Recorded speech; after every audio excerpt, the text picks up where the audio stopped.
Hello everyone and welcome to this week's reviews. The Skywalker saga apparently comes to an end in the newest chapter in the long-running space opera. Can Rey, Finn, Poe, and the rest of the Resistance finally bring down Kylo Ren and the First Order? This is Star Wars: The Rise of Skywalker.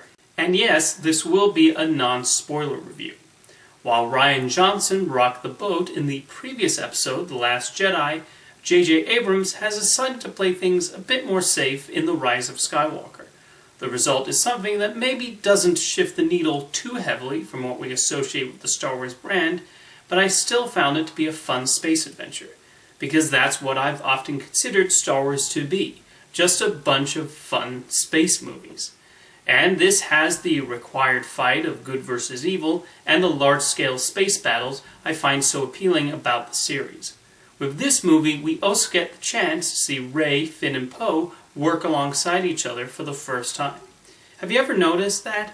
We had plenty of scenes of Rey and Finn together and Poe and Finn, but not all three, and I really like seeing how they play off each other.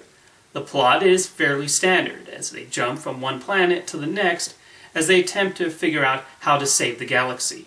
There is, unsurprisingly, a lot of emphasis on Rey as she continues to prove herself as a Jedi and deal with Kylo Ren's frequent attempts to bring her over to the dark side. They actually do a few neat little tricks with the Force here that I liked, and Adam Driver really shows what a colossal creep Kylo Ren is.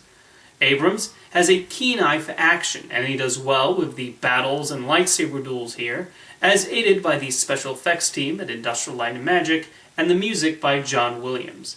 It's also great to finally see Lando Calrissian again, with Billy Dee Williams bringing forth the needed charm, although there is a bittersweet feeling watching Carrie Fisher's scenes as Leia. I will say there are a few creative story decisions that did not quite gel with me, but I won't get into them for spoiler reasons.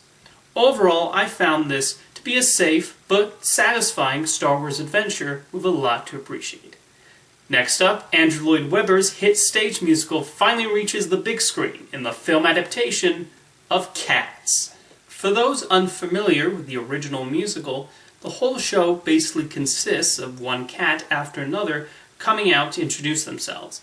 That's pretty much it, and the movie follows suit, unfortunately. Oh, there's a small attempt to bring in some conflict, but that's surprisingly short-lived.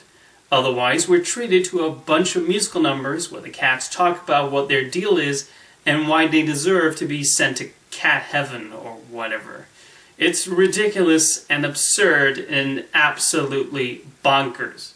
The movie already got off to a rough start when we're introduced to the cats, who are played by actors digitally given cat fur and cat ears and cat whiskers, but still retain their human faces and hands and feet. It's all incredibly unsettling and launches headfirst into the uncanny valley. The other issue is I just had a hard time caring about these felines. We have an audience surrogate in the form of Francesca Hayward's Victoria, but we don't find out that much about her. Ditto many of the other cats. Webber's songs are insipid, with melodies that sort of run together and nonsensical lyrics. The orchestrations for the songs also sound off and have a rinky-dink feel to them. Taylor Swift actually co-wrote a new song for the movie, and it's remarkable how much better it is than the rest of the soundtrack. It's actually quite a beautiful song that serves more of a point beyond just introducing a cat to us. The movie does briefly come alive and finds some energy when a railway cat appears and does a tap dance number, and when the Taylor Swift cat launches into her number. Otherwise, so many of the musical numbers are either dull or just plain weird. Have I mentioned the Little Mouse Children and the Cockroach Chorus Girls? Because I should probably mention that there are Little Mouse Children and Cockroach Chorus Girls in this movie too.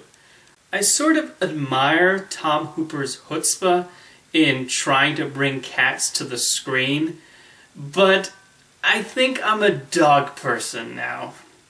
Thank you for watching this week's reviews, and I'll see you next time.